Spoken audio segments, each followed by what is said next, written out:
Hello everyone, welcome back to just another F1 podcast here on the Apex Motorsport. My name is Richard Smyth and we've just had the Hungarian Grand Prix. For me, one of the most exciting races of the season, if not in the last few years at the very least. Joining me for this podcast is accredited Formula 1 photographer Craig Evans. Craig, welcome back to the channel and just your immediate reaction to the Hungarian Grand Prix. I think we were treated to an absolute gem of a race today. What an absolute cracker. I mean, it had everything, didn't it? It had everything we could have wanted from a race weekend. Absolutely loved it. Definitely best race of the season for me so far. Yeah, it was a fantastic race. There's so much to talk about in it. But just before we do get into the discussion about the race, I'd just like to start by saying or taking this opportunity to send our sympathies to the family of the marshal who was tragically killed at Brands Hatch at the weekend. It's a harsh reminder of the dangers of the sport that we love, and without these incredible group of marshals at every single event, the sport simply could not exist. So once again, we send our sympathies and our thoughts to the family and everyone else affected by the incident at Brands Hatch, and also the incident at Spa involving Jack Aitken and a few other drivers. We wish them a speedy recovery. Craig, I think it's time we start doing our F1 higher lower, our favourite bit of the podcast. The bit we look forward to every week. Yes, it's really exciting. I always love doing this. Would you, well, as you're the guest, do you want to ask me a question first, or should I ask you? I was going to say you could ask me my question first, but my question revolved around Sebastian Vettel finishing second, and he has just been disqualified as we record this. Oh, okay. So the stewards were unable to take the required amount of fuel for sampling following the race, so Sebastian Vettel loses his second place.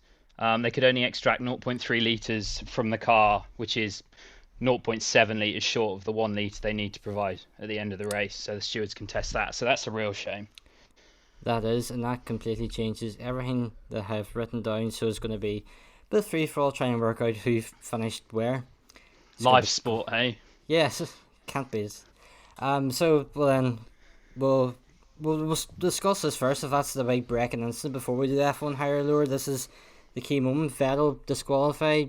Craig, how disappointed you for him after what was a remarkable second place finish?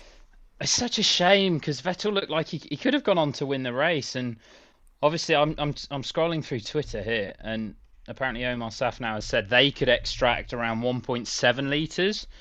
And they only pulled the car over due to a pump issue.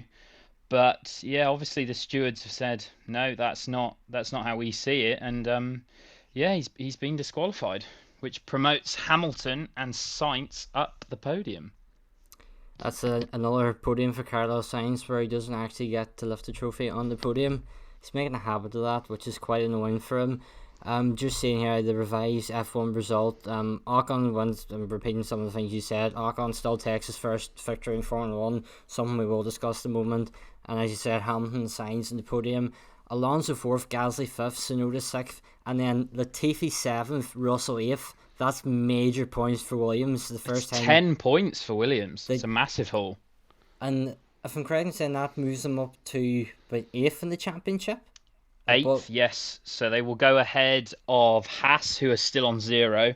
And the disqualification of Vettel also means that Kimi Räikkönen jumps up to 10th. So he will score Alfa Romeo's first point of the season. So that means everyone's scored a point so far this year. And that also means that Hamilton is now 8 points clear of Max Verstappen. So Hamilton's benefited from this, but Verstappen has also moved up a place. Do you think that will have any big significance on the championship overall, or do you think the extra 2 points that Hamilton's gained is sort of meaningless in terms of the grand scheme of the season? I think any points obviously are going to matter. I mean, if you think about it, before we started in Silverstone, Verstappen was 38 points in front. Hamilton's seen a 46-point swing in 2 races. That's mental. I can remember at the start of the season, coming into Silverstone, they were saying no driver has ever lost the championship after having a 30-plus point lead. And Hamilton's now clawed that back and retaken the lead by 8 points. So it's definitely bubbling up for a very exciting second half of the season. It definitely is, because I remember saying the last podcast that obviously the infamous Silverstone incident between the pair, um, it would be the incident that would really kickstart the season, and for both Hamilton and Verstappen now to be in a position where every point counts, every position matters, it is going to be quite interesting, and definitely for the season going on, it's going to get even more competitive. And I thought there would be a few collisions, at the start of the race. I thought there would be at least one more incident where Hamilton and Verstappen would crash.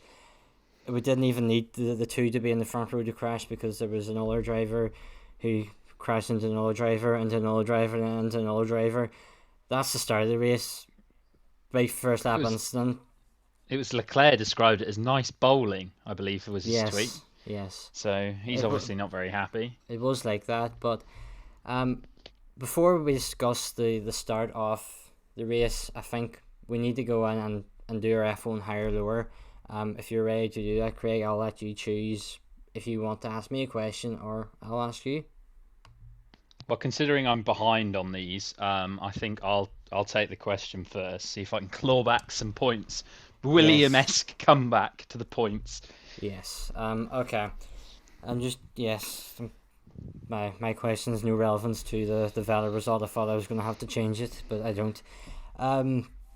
So Lewis Hamilton has won the Hungarian Grand Prix on a record 8 occasions, but together, a combined total, has Jenson Button, Mika Hakkinen, Damon Hill, Riccardo Patrese, and Heinz-Harald Frentzen won a higher or lower number of Grand Prix than 8 at Hungary.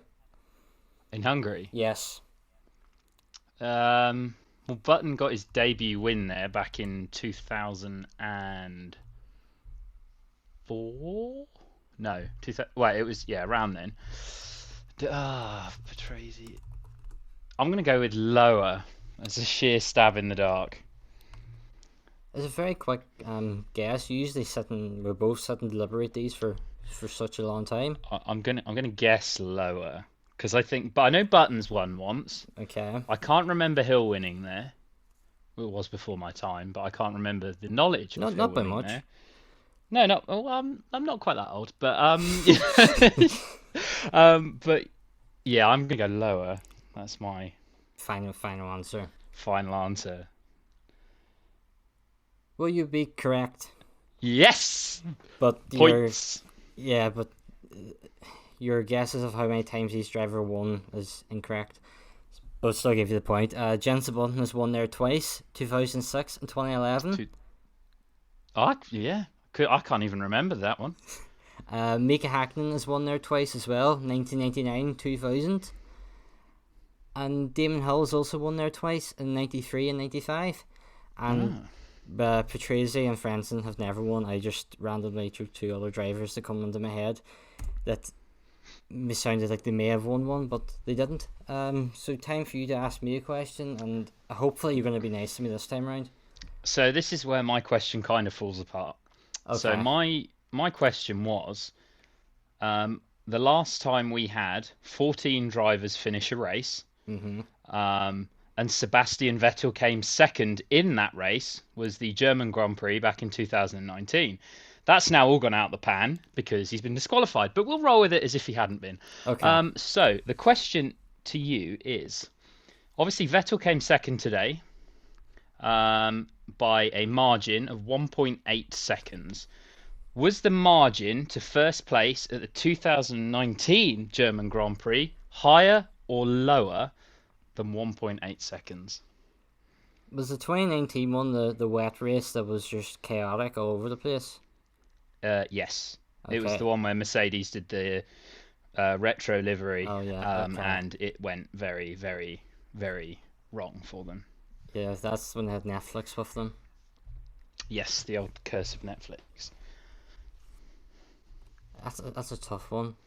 Are you going to give me a hint of who won that race? Max Verstappen won that race. Okay, I should knew that if it wasn't Hamilton. And Daniel Kvyat came third. Oh yeah, I forgot about Daniel Kvyat as a driver. So it's Is the gap higher or lower than 1.8 seconds? Yes. Higher or lower than 1.8? What do you think? No, I I'm know go. what you're thinking. Is it a trick question? Mm, We'll see. I'm gonna go higher. Higher? Final answer? Yeah. That would be correct. Yes. The gap was 7.333 seconds. So quite a bit higher. Yeah. But yeah, no, I just found that quite amazing that the last time before Vettel was disqualified today, last time we had a race where only 14, 13 finished, was back in Germany back in 2019. And it was a wet race then too. Yes, it was. Yeah, Vettel came second in both of them before he was Um, disqualified in this one. is that the race Kubica got a point for Williams? Yes, it is. Oh, and there's another parallel. Yeah, Williams' points as well. Williams' Oh, only points last year. Hopefully, there won't be this year, but we'll see. I'm trying to. It was announced who Netflix were with this week. I forget who it was. It'll be interesting to see anyway how Yeah. it's dramatized up and how the audio's clipped. But then that's a whole different podcast discussion, I think. Yeah, I think it is. So we'll start talking about the race now. All 3-4 corners of the first race before. Or, you see, we called the British Grand Prix that had the red flag early on. We said that was technically a sprint race. It's got to the point now where was another race, but it was a 68, 67 lap race. So we have the full Could, feature race length. could you call the first race start a drag race? Yeah, technically, because Because they didn't get round any corners very well, did they? no, it was so weird because whenever I watched the start of the race and seen a couple of cars going off track and Verstappen and all, I didn't realize they actually got hit because they kept going, and then as the lap went on, I seen more and more people get out of the cars. I seen Perez, I seen Leclerc, and I couldn't quite understand it. But then Lando Norris blamed Valtteri Bottas for it, and then Bottas was standing right behind him in the press area afterwards. So that created quite a bit of an awkward moment for Norris. But Craig, do you think Bottas is to blame here, or do you think there's multiple drivers involved in causing the collision?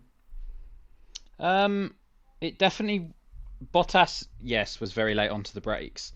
But what you've got to consider is Norris comes around his right, Perez comes around his left, and they squeeze him right at the point they should be braking. Now, yes, Bottas has missed the braking point, but these cars rely a lot on aero as well to slow them down. As Norris has come across, very similar to what happened in Baku with Verstappen and Ricciardo a couple of years back, the McLaren's come across and Bottas has lost all of his aero. So it's kind of a combination of things. He's missed the braking point, which is then compiled by the fact he then has no aero going over the car. So he's just going to lock the fronts because the front's going to unload, fronts lock, and we have our strike into turn one. When you consider Bottas has never had a turn one incident like that, it was yeah, it didn't look the best, and it had quite a bit of a knock on impact as well. It did. It took Lance Stroll, Charles Leclerc, Sergio Perez, and of course Bottas out of the race, and um, I think Norris he was obviously caught up. He retired the car before the red flag restart. He didn't come back out, but then Verstappen got a lot of damage to the car, and it brings up something that was quite interesting the last time out of Silverstone, that Christian Horner's and Red Bull were going that he shouldn't be allowed to sort of fix cars under red flag conditions because Hamilton was able to fix his car after his crash with Verstappen, and then he went on to win the race. This time round, Red Bull had the opportunity under red flag condition to attempt to fix the car. Now, the damage that Verstappen had this time round was a lot more than what Hamilton had at Silverstone, but it's still the same principle that they were able to fix the car under red flag conditions, and Red Bull had to do a lot more and things that you generally wouldn't expect to see in like a normal pit stop. So I just want to get your thoughts and reaction to that. Well, the thing that I believe, I think I said it in the last podcast. I think we had the discussion about the red flag repairing rule, and I'm pretty sure we all agreed that there will come a point in the season when Max will need that rule to stay in a race. Like, I didn't expect to see it the next race after, No. but it definitely came around, and it proved the point of the rules there for a reason. And obviously Max benefited from that today. Yes, the damage was severe, and obviously he'd only go on to claim what would be 2 points. But it's in a championship that's this close, those 2 points could prove to be massive. So I think after all of Christian Horner's going mad last week, it's kind of saved his bacon a little bit this week, and obviously Red Bull, another rotten weekend for them, really. It was. I think with Verstappen only claiming 2 points, and as they crossed the line, it was only a sole point in 10th place. Um, it sort of highlights how good Hamilton's performance last time was to be able to go on to win. But Verstappen, he was able to fix the car on the red flags for the most part. I think they only sort of, as they put it, when he passed Schumacher, they only had half a car. But it just shows you that even though this red flag, you can fix on the red flag is there, it doesn't necessarily mean if you're a top car, you're going to go and win a race. He barely scraped the point when he finished the line, crossed the finish line. That's obviously been up to two, but it doesn't always mean you're going to go on and win a race. Yeah, it is a tough situation. It doesn't guarantee you a win. And it was compounded today by the nature of the Hungarian. It's a very tough circuit to overtake on. But yeah, I think the rule is there for a reason, and I think the rule has been proven. It doesn't just benefit one driver. You look at how many drivers had damaged cars today. It kept quite a few drivers in that race. So and at the end of the day, it's a spectacle. We all want to see everyone racing. If you have a chance to, fix some bits, slap on some duct tape, which is what the Red Bull guys did, straightened up a few of the pipes in the engine and put on some shiny duct tape. Yeah, I think it pays off, and it works, and everyone wins out of that. It definitely is a good thing for the fans' point of view. They're there that wants to watch the drivers, because if you imagine the British Grand Prix last time round and Hamilton had to retire the car, which they said they would have had to if the red flag didn't come out, it wouldn't have been the same. And given the amount of Dutch fans there, and there's issues with them booing and everything that, but that's different issues. They're there to watch the race at the same time, and if they don't see Verstappen out because of something that happened that wasn't his fault, it was a series of collisions that led to it. It it would be unfair, and you would be getting annoyed. So that the whole red flag thing's there just to help the show continue and to be the best races possible. But when we chat about races and the fans' point of view, it brings us back to the 2005 US Grand Prix, the race start where only 6 cars took the grid. This time there was only 1 car that took to the grid after the formation lap, after the red flag pause, and that was Lewis Hamilton starting in pole position on his own. No one else around him, everyone else was in the pit lane. Craig, what do you think of that? Do you find that bizarre, or do you think what do you think would have happened if Hamilton had a pit? Was it just everyone would have took the lights from the pit lane? Well, the mad thing is, I think not Red Bull, sorry, Mercedes were really caught in a hard place with this because with leading the pack, they they could either come in, but because of the nature of the pit lane in Hungary, Mercedes is the first box, so they could come in and pit, but they could get stuck in the whole train of cars that would have then ensued past them. And I think they said after the race, had they done that, they would have come out eighth or ninth, which is pretty bad. But I think to me, the gamble was worth taking for Mercedes purely on the fact that if it was still wet enough, Hamilton would have gained heaps of time. It was more of a, well, if we pit, we're going eighth. If we stay out and take the grid, we could be anywhere from first to last. It didn't pay off; they were last. But that was mad to see the 1 car and then the medical car line up on the grid, and then you saw the medical car stop at the end of the pit lane as they all filtered out. It was just crazy to see. I've never seen anything like that. everyone leaving the pit lane, because obviously the US race there was only 6 cars in the race in total. This had well, how many, 16, 17 cars at that stage, a bit less, 15, Yeah, I think at 16. that stage it was 13. Yeah, so there were still more cars to come out of the pit lane, and it was quite funny because you had Hamilton on wet or intermediate tires that are suited for damp track conditions, who got a head start everyone else on dry tires, and then chasing them down. It was like a video game almost. Yeah. This is like challenges you, like Mario Kart, something like that. Just hunting down, and obviously then they brought him into the pits. But do you think that there was a key moment in the race that Hamilton, he dropped after when he put it at the end of the first or second lap, the first lap after the restart, he dropped way down to the back of the grid. We then were going to have the Hamilton Verstappen battle for, was it 11th or even lower? It was 11th, yeah. Which is quite crazy. This is the championship battle for not even a point. But Mercedes, sort of after making what turned out to be a bad call of, in terms of strategy wise, of not pitting, it turned into probably a really good decision, because they were able to undercut Verstappen, and they managed to get clear of him and gain quite a few places because of that. Do you think that was a defining moment in Hamilton doing so well in this race? Yeah, I think Mercedes' strategy definitely came into it towards the end of the race. They had a strong strategy, but they just got that first bit wrong, which it happens in motorsport. It's a 50-50 sometimes. But yeah, Mercedes' strategy was fantastic because he wasn't going anywhere behind. Who did he get caught behind? It was Schumacher, wasn't it?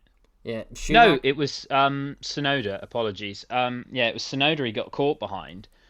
And they just pitted him, and then his pace on those hard tyres was mental. He was 2 seconds a lap faster. It was crazy to see how quick he was going. You said there Schumacher, no, you correct yourself with Tsunoda, but Schumacher was being a real nuisance to the drivers that were pushing up because of his defensive skills, because the difference between this time round and usual races, if he sees Verstappen or Hamilton coming, it's blue flags are waving. This was for a position, and we started to see a side to Mick Schumacher that we really haven't been able to see, and that's him defend against sort of the best drivers on the grid. Yeah, I thought Schumacher was he got his elbows out and had some pretty decent moves. I think the one against Russell might have been a little reactionary. You saw the little jolt to the right to push him wide. That was a little borderline. And talking of George Russell, before we quickly move on, what did you think of his cheeky little move in the pit lane to go from, what was it, 6th or 7th all the way to first? Yeah, it was quite interesting. I couldn't quite believe it, the way he got that far forward. But that's the sort of, when teams are practicing these pit stops, teams like Williams, who don't necessarily have the pace in the car, they gain some of their time in the pit lane because the mechanics can fix the car even quicker, change the tyres, and that's ultimately proved to be a brilliant outcome for them. And it could be the position of the pit lane as well has really helped that, because as you said earlier, be in the last box. Mercedes would, when they're agreeing or when they're sorting out who's in which garage, I don't think there's ever a question of there's a red flag formation lap if everyone comes in the pits to change the tyres. I don't think that's ever in the discussion, because I've never seen that happen. I know it has happened before, but not to the extent where only one driver took the grid. But it was nice to see Williams being rewarded for the hard work that the mechanics do to every single pit stop. And I think we'll just talk a little bit about Williams here in general. It's a double points finish for them, and it was nice to see, because everyone keeps going on about George Russell. When's he finally going to score points for Williams? He done that, but once again, his Williams teammates has done better than him in the races, to get more points than him, which shows sort of he gets a bit of hard luck. But at the end of the day, he did say to compromise his race and focus on Nicholas Latifi's, which I thought, I know a lot of people say on Twitter as well, is that him going to Mercedes going, I can actually play the team game here if you want? Yeah, it could have been a bit of a hands up, and it was no. I thought it was a lovely gesture from George. Because at that point Latifi was running in third. Now we don't know what was going to happen come the rest of the race at that point, but yeah, it was nice to see Russell playing the team game, and do you know what? It was the bit that's the clip that I've seen that's really got like has made me happy is he was in tears come the end of the race Yeah. with ninth at the time. That's 2 points. That's mental. He was so happy for the team and how they've all scored the points and how they've had a really good result here. And he said in the past we've been unlucky, but today we got lucky, and it's about time one went our way. And yeah, it was really lovely to see Russell so pleased and so well, and Latifi as well. The whole team buzzing with those points. It's sort of a reward for sort of the work and that's been put in by Capital Investment since they took over from the Williams family. I know at the time, a lot of people were disappointed that the Williams family was leaving the sport, but it's turned out to be a good thing for them in terms of the team developing, and they've now said that they don't no longer need to rely on so-called paid drivers, i.e. Latifi, to help fund the team. Doesn't mean they're going to get rid of Latifi, but his performance this weekend has done everything to show why he could be kept, but they're not relying on that anymore, which sort of shows the financial side of Williams that they're comfortable, and because Mercedes, I don't even know if they're paying Williams to have Russell, if it's some engine agreement or something as well. I don't know, but it's good to see the team make this step forward, and if they can keep this 8th place in the Constructors' Championship, the amount of extra income that will bring them will just help them grow and grow, and with the new regulations, they could be fighting in the midfield, which I think everyone would love to see. This 10 points is massive to them. It's absolutely massive because this is an anomalous result. We're not going to see this every weekend. So for the likes of Haas and Alfa Romeo, for them to score 10 points, that's that's a lot when you consider we've only got about 12, 13 races left in the season. It's going to be tough for them to score that level of points because what is it? 10th is a 5th place finish by with one car, or it's two cars solidly in the points. I can't see Haas and Alfa Romeo being in that kind of form for the rest of the season.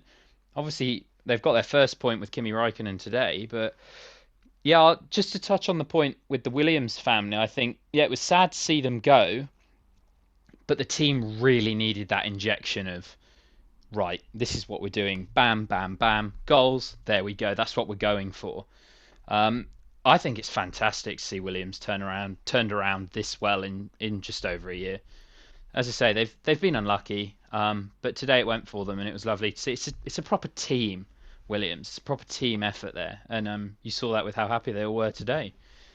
Yeah, because I've never seen a driver sort of react like that after a race, getting so emotional over the team, and it was lovely to see. I think we'll go back to one of the big incidents, or not, it's not an incident, it was pure entertainment, and that was Lewis Hamilton versus Fernando Alonso. Oh, It was, what a battle! I think Ted Kravitz said it was the battle he's been waiting 12 years for. Yeah, yeah. Ever since those infamous days of 2006.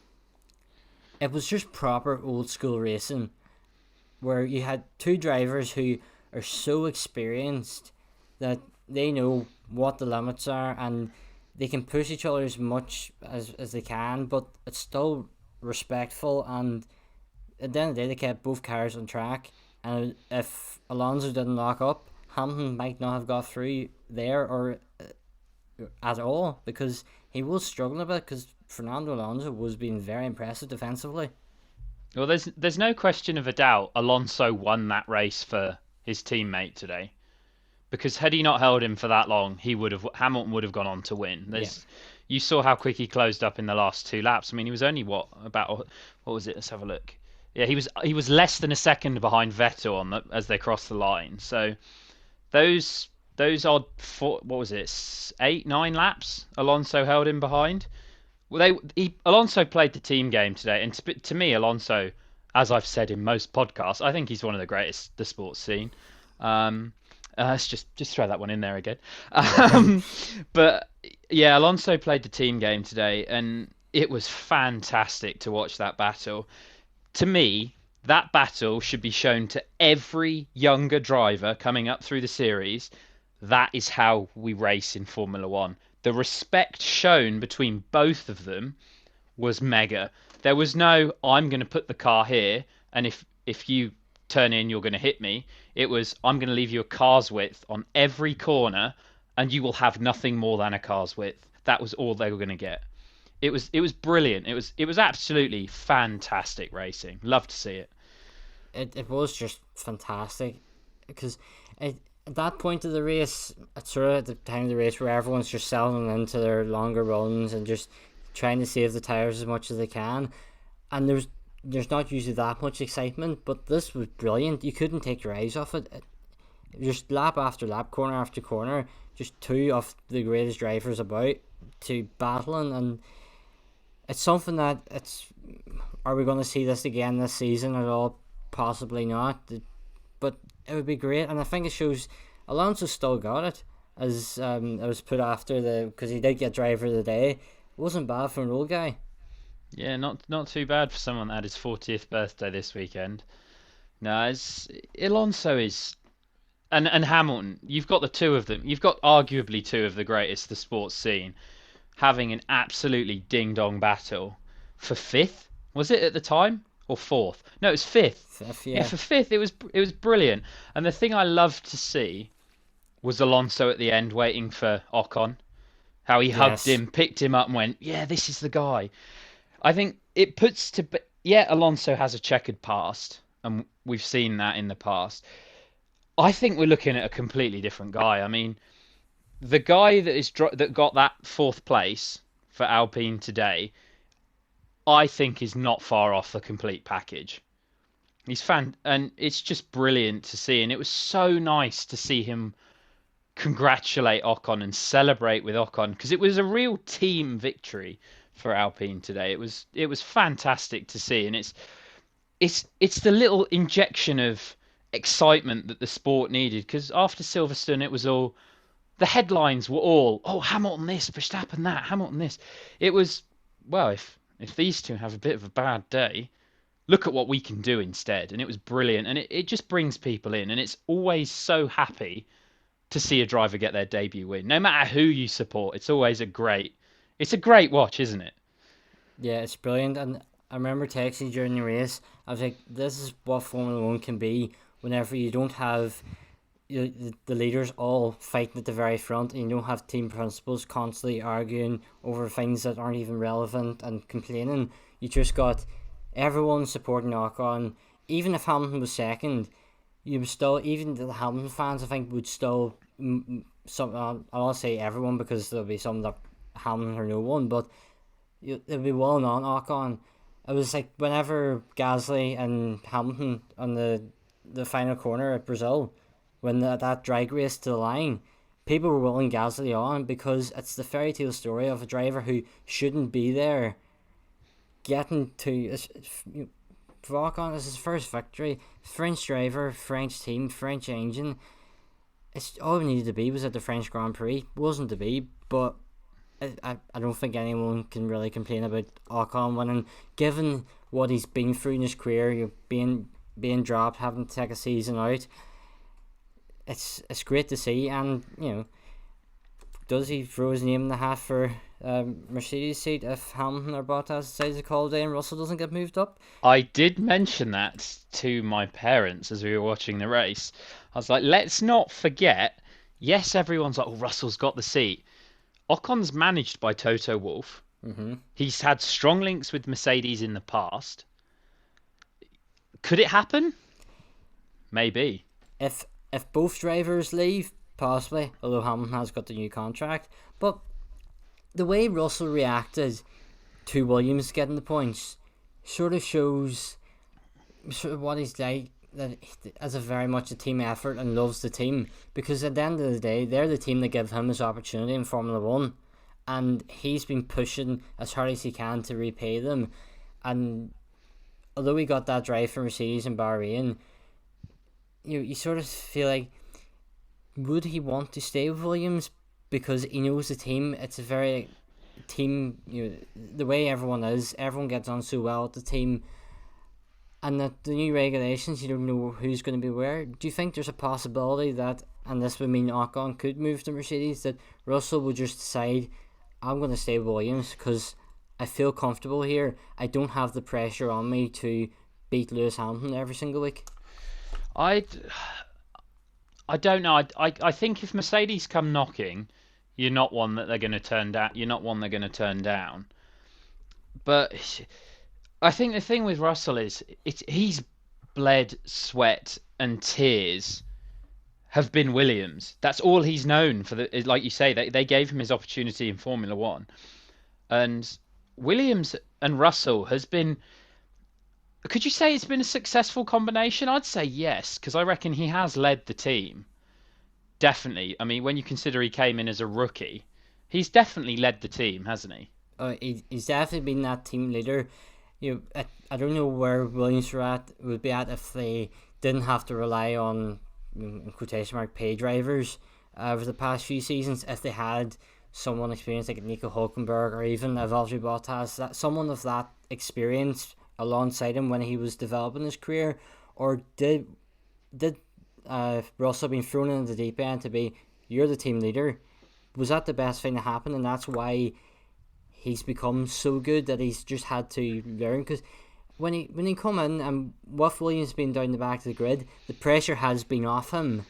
Where we've seen other drivers, and especially drivers for Red Bull, not perform under pressure. Do you think we haven't seen Russell under pressure to perform?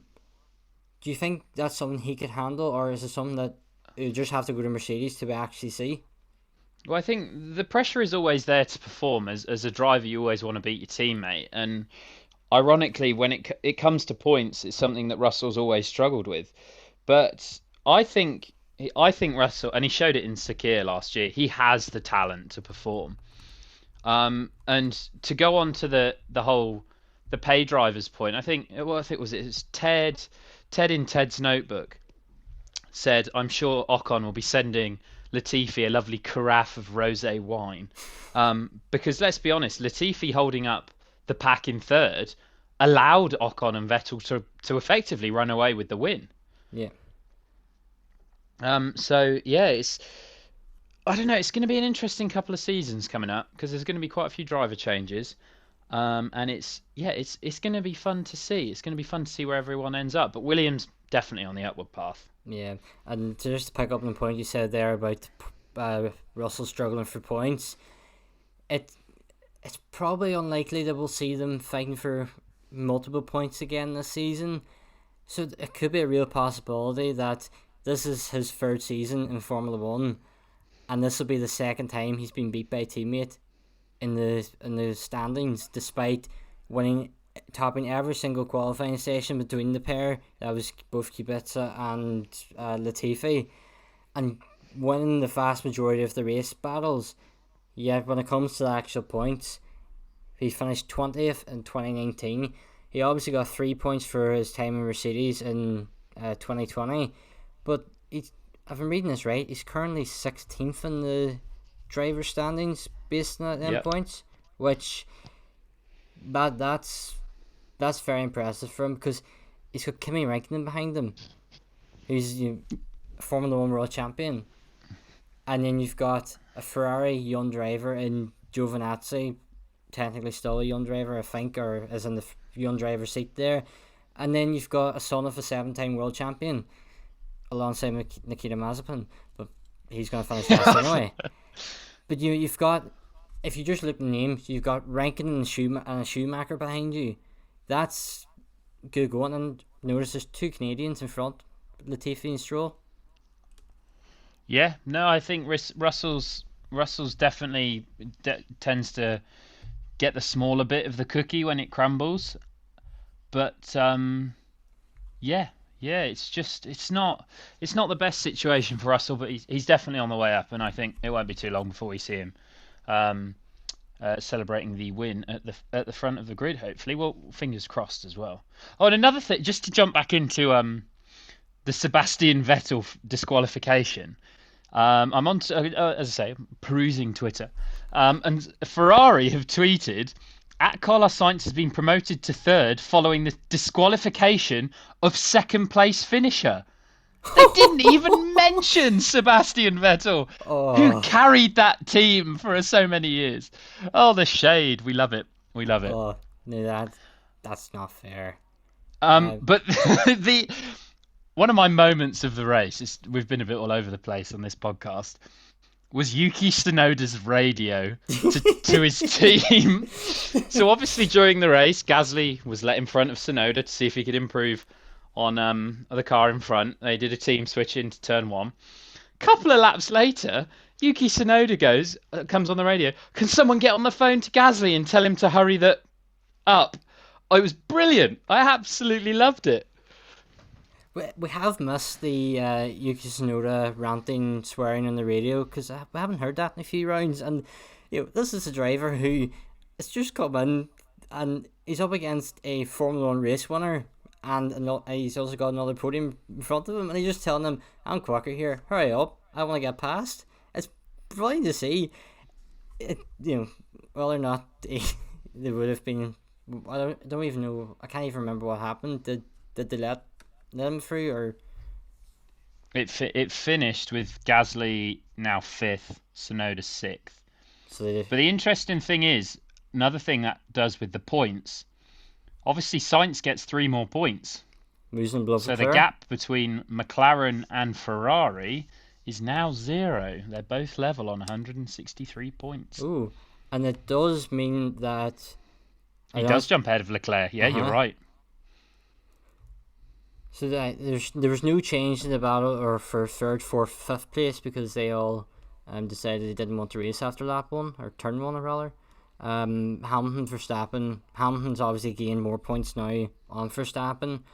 And then Sainz and Leclerc have swapped around. I'm not sure if it was based on the result, but I'm not sure if the Vettel disqualification has flipped that or not.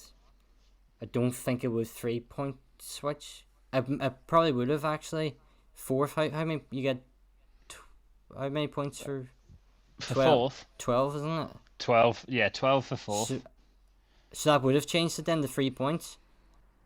The gap between. Actually, I can just look up what in F1 they haven't updated the website yet. They would have been as they crossed the line, they were both level on 80 points. Yeah.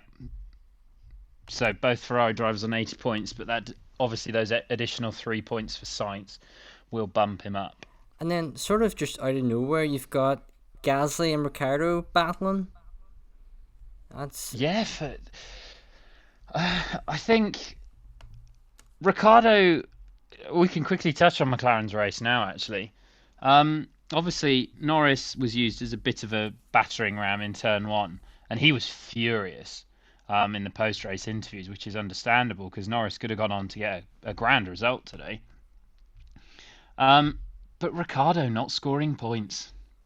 What are your thoughts on his current form and the way his season's going with McLaren? It's just really disappointing to see because everyone had such high hopes and expectations for a Norris-Ricciardo partnership, and this would have been what would have propelled McLaren forward to be battling Mercedes and Red Bull. Norris has sort of had to do that single-handedly, and he's done it very impressively as well. But Ricciardo just he can't catch a break. He's the fifth place of Silverstone, I think, is an anomaly based on the season so far for him, because it was a good race there, but he struggled. But we do have to bear in mind here that I'm right in saying he scored points in all but 3 races this season. He hasn't picked up major points like 15 points or whatever, 25. It's been like 3-4 points, even It's just been 1 or 2. handfuls every now and then, hasn't it? Yeah, I do think the summer break's going to come for him at a good time, because it will allow him to evaluate what's the season, because it's been a fairly relentless season. There hasn't been much of a gap, especially with the whole COVID protocols and stuff. It must be making things difficult, but is Ricardo one of these people that he needs time and people need time to adapt to him and what he wants? Because he's won multiple Formula 1 races, he knows what he wants, and given he's had that experience with Red Bull, a bigger team, do you think that he's pushing McLaren to get what he wants, but they're thinking, no, Norris is our future, he's going to be our future world champion? I don't know. I think Ricardo's got to be careful, otherwise he's going to very quickly turn into another younger Fernando Alonso, where he's always in the wrong team at the wrong time. You think had that been Ricardo in that car today, he could have been fighting for the win. We don't know the way it would have worked out. There's a lot of ifs and buts, but it's such a shame to see a driver of Ricardo's talent struggle to bring home points. I don't know where that's. Yeah, it is sad to see, and I think you're right. I think we are seeing Ricardo focus on a car that he obviously work on. But let's not remember, it took him a good season and a bit to get that Renault fired up. Yeah, it's going to be one of these things where, and I've mentioned this before, that eventually things will just click into place and you'll start getting another podium, might get a 4th, 5th place finish. But I don't think anyone expected how well Norris was going to do this season. And I think maybe the team are sort of maybe prioritising Norris because they know we can actually beat Bottas here in the standings because he's 4 points ahead. Actually, it's more now. Actually, it's 5 points. And he's a couple more ahead of Perez. Norris, if McLaren can get P3, I think they would take a P3 and a P8 or 9 in the standings rather than maybe 5th and 6th overall. Well, it's a solid point score, a P3 and a P8, and I think you're definitely seeing it this year that Ricciardo is definitely the number 2 in McLaren at the minute, which I don't think he will have expected going into the team. I certainly didn't expect him to struggle this much. No. But I don't know if he had damage or it's just a bit of a weird race for him again, really, wasn't it? Yeah, it's one of these things that we don't have all the data. We don't know if he's on a different car that's not set up the same way. If he's always doing the alternative setup, that if Norris is struggling, well then their car or Ricciardo's car is actually in a position to go on and challenge for a podium. It's one of these things that we don't really know, and I think at the end of the season, once everything's looked back on, and given the way McLaren are, you would hope that maybe this season is just what Ricciardo needs to settle on, and if he's going to be a McLaren for the long haul, which I could see him end his career there, because I don't think there's any other team he would really go to now. I don't think he's... Yeah, I think I'm in agreement with that. Based on his form, I don't think there's any team in the grid, if you're looking at the season solely, that would actually give him a seat next season. But yeah, he's got experience, he knows how to win races, he's got a likeable personality, he brings the marketing appeal, all that. That's obviously going to come in factor, but I think he's signed a long-term contract with McLaren. It's a long-term project. McLaren are doing better than what I think they and anyone expected, and that maybe what the team are expecting, the expectations start of the season, Ricciardo's actually hitting.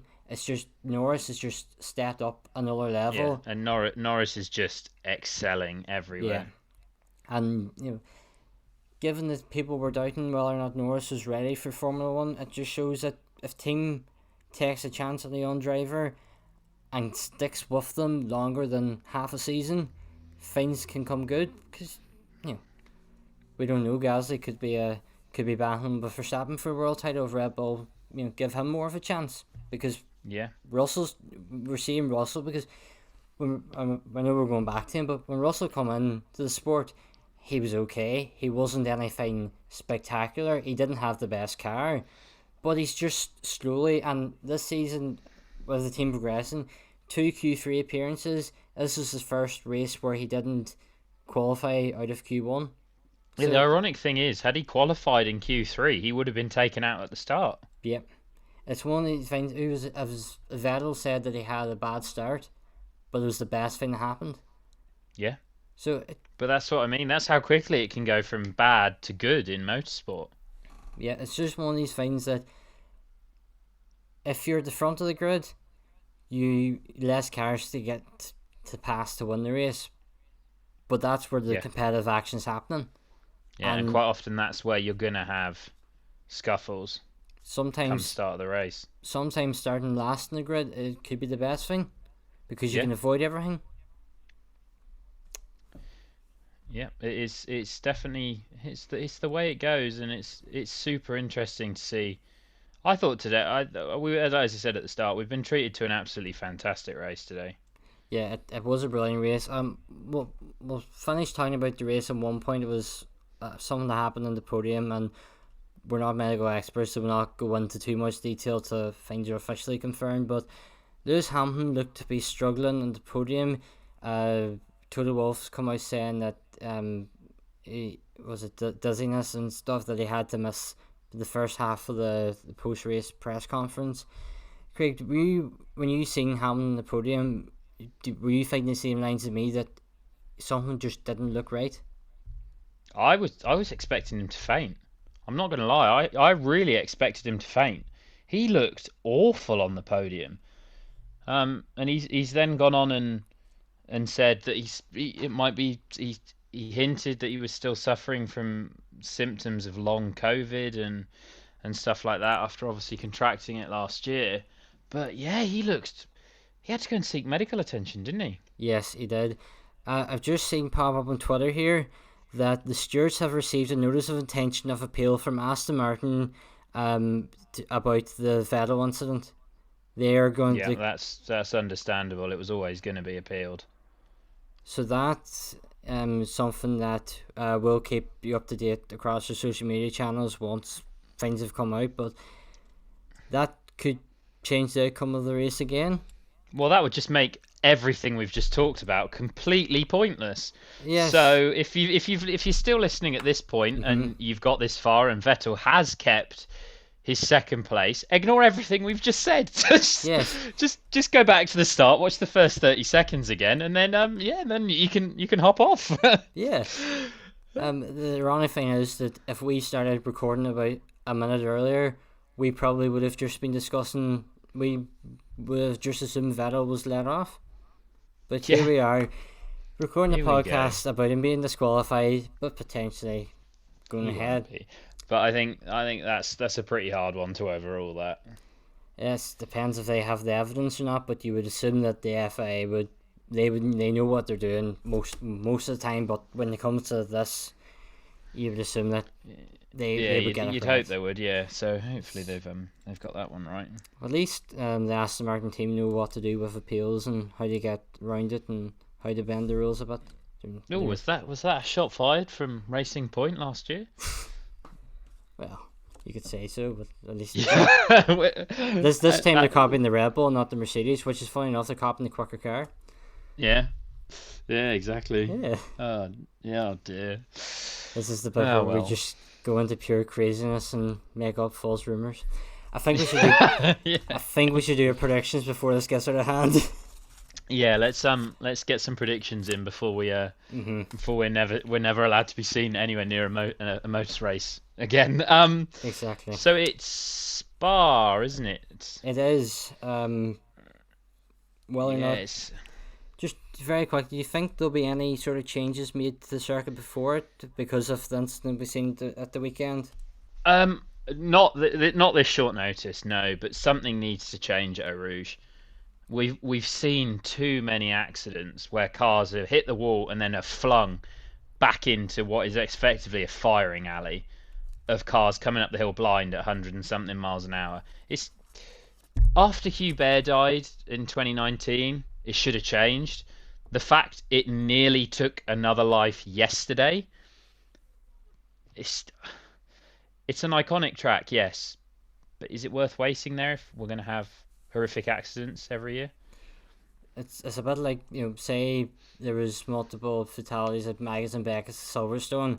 As much as that's iconic, It would have to it would have change. to change, and people obviously would complain that it's taking away the story by the track, but things have to be made safe because we've seen recently, especially down in Brands Hatch, how easy it is for something to go wrong. It's a thing you never think that would happen, that it takes one instant, and it always happens. Multiple things will happen at once, which, and given that, already one circuit is suffering of one thing, another circuit, it just, the motorsport world just builds this emotion where everything just doesn't feel like it's going right, and it's at them times where a lapse of concentration can make things even worse. So I think something needs to be done. Given the cars are getting quicker and quicker every single season, it something needs to be changed to safety. But let's just Well, hope that until it at the end does. of the day, Jack Aitken's in hospital with a broken collarbone and a fractured vertebrae. He's lucky that he's not been paralysed. They said the Yes. vertebrae is stable. It's fractured, but it's stable. Mhm. But that could have been so much worse. And I think, yeah, it's a weekend we realise the highs and lows of motorsport. Yeah. Really. Because even this weekend I was at Silverstone for the Silverstone Classic, and the mood difference between yesterday and today, uh, the biggest contrast you could think of. Because yesterday was everyone's getting excited, these cars out in track, where today a car spins off. There's a car that rolled on his roof. Everyone just goes silent, and Yeah. everyone fears the worst. It was it the race after the Hubert incident? Alex Peroni with Formula 3 was thrown into the air, into the crash Yeah. barriers. God, It, that was mad. I think people complain about the drivers wanting, and former drivers and fans wanting sport to be made more safe, but it just shows you even the people who aren't in track competing are still putting their lives at risk. You'll know yourself as a photographer, inside the track, you're taking the same risks as the marshals, and if you're focused on a picture, you never know what might be coming your way, which Yeah. You it's always have scary. to be aware of. Yes, this is very dangerous. If something goes wrong and I'm in the firing line, I need to get out of the way quickly. That's it. It's always in the back of your mind. It's Hmm. it's not it's not a serious concern. As I say, I've only done a handful of events so far, but I can, I will always remember standing at the bottom of Eau Rouge and the sheer energy of the cars as they fly past you is absolutely mental. It's you can't describe it. It's there's an energy there. And yeah, it's as we say, motorsport it's a dangerous sport, That's why it and says in every we're single lucky ticket. enough. Yeah, we're lucky enough to go long periods without these horrific accidents, but every now and then they do happen, and it's sad to see, but it's at the end of the day that is the nature of the beast. Yeah, hopefully, as things go on and technology and science develops, that it could be a time where a big impact drivers can walk away and be perfectly fine, not need medical attention. Hopefully, that is something that things can get even more safe, and with that, it can just make the event even more enjoyable for fans and marshals and everyone involved. You look at Max's impact in Silverstone. That was what did he hit the wall at? 50 51G. 50 what 51G? Yeah, That's that's considerable. That will the fact he was able to climb out himself and walk away from that is a testament to the work that goes into these yeah, cars and goes into everything. But it's it just I don't mean to bring it all up again, but just think had that car dug in on the gravel and flipped, whole different scenario. yeah, definitely. Um, we'll get into these predictions now for the Belgian Grand Prix, which it's a summer break. It doesn't feel like the summer break.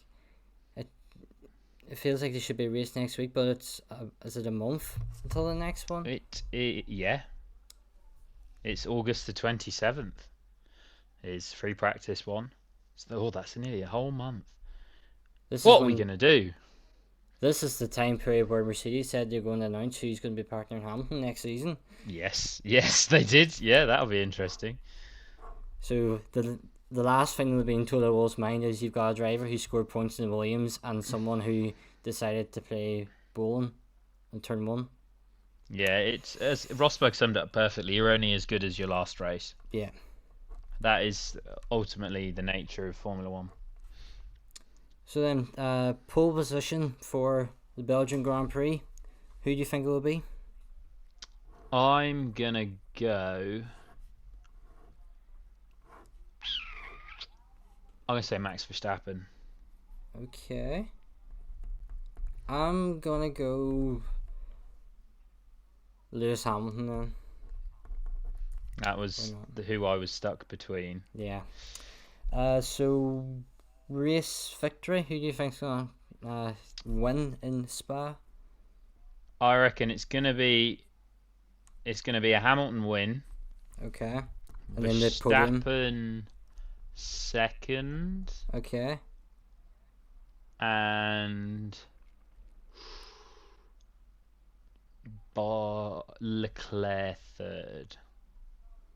No, Okay. Perez third. Okay. No, I'll stick with my original Leclerc. Sorry. Okay. This is where I don't really know. I'm gonna go Hamilton victory, Bottas second, and Fernando Alonso third. Hey, like to see it. Yes. Fastest lap. Fastest lap, Perez. Okay. Because not being funny, if Perez isn't on the podium, he's going to be brought in for the fastest lap. True. I'm gonna go Esteban Ocon. Keeping the good form going, you reckon? Yeah, why not? Wildcard prediction. This hasn't gone too well for us, apart from me saying that George Russell would get a Q3 and points. I came close last time, saying that Verstappen wasn't going to finish. Yeah, last time came very close. Well, last time Ryan said Stroll top 7. Didn't happen. You said Verstappen DNF, which you said was close. But then I said Verstappen Bottas would have a scrap. We've already discussed this when we're not recording. You're not letting me have it. I can see why. Well, no, I think didn't you allow me to have half a point earlier in the season? There's a few times where it's been half a point that we've always said. I reckon you can have half a point because effectively Bottas did just whack Norris clean into Verstappen. Okay. I'm trying to work out what that leaves us at. Oh, we still need to give our wildcard predictions. Wildcard predictions. Well, you're doing that. It means that, well, in the last predictions, there's only 1.5 answers correct, which means I'm on 12.5 points, and you and Ryan are on 15 because Ryan got Lewis Hamilton pole position correct. My wild card is going to be Russell into Q3. That's borderline wild card at this point, but I'll let you have it. I'm gonna go Yuki Tsunoda points. That's an interesting one. Okay. So it's gonna be a long couple of weeks before the next race. It is. It's let's have a look on the calendar. It is 1, 2, 3. It's 4 weeks. Yeah, it's a month. Long old month. And then September we have the new Michael Schumacher documentary coming out as well. Yeah. Trying to think it's meant to be silly season now, which will be. Yeah, which is always interesting. Yeah, and come September, we may even have the podcast in video form. Ooh, possibly. Well, maybe. Yeah. Who knows? Putting the pressure on me to get it happen. Yeah, there's a lot to change between now and then. I'm going to be spending this summer break trying to work out the best way forward with content, and hopefully, and if you listening at home have any suggestions as well, just drop us a message on any of our social media of stuff that you would like to see us do, because you're the people that watch and listen to our content, so we want to give you what you want to watch and listen. Yeah, if you're Craig, still listening at this point, definitely, yeah, ping us any yeah. suggestions. Uh, Acceptable suggestions they are. That doesn't mhm. mean you want to see the podcast while we're both sitting in a bath full of baked beans or something. But yeah, but yeah, no, and definitely message with some ideas. Yeah, and I'll leave all Craig's links in the description below as per usual. You know, Craig, you're still working on your Goodwood stuff. It'll hopefully be out fairly soon once you get through.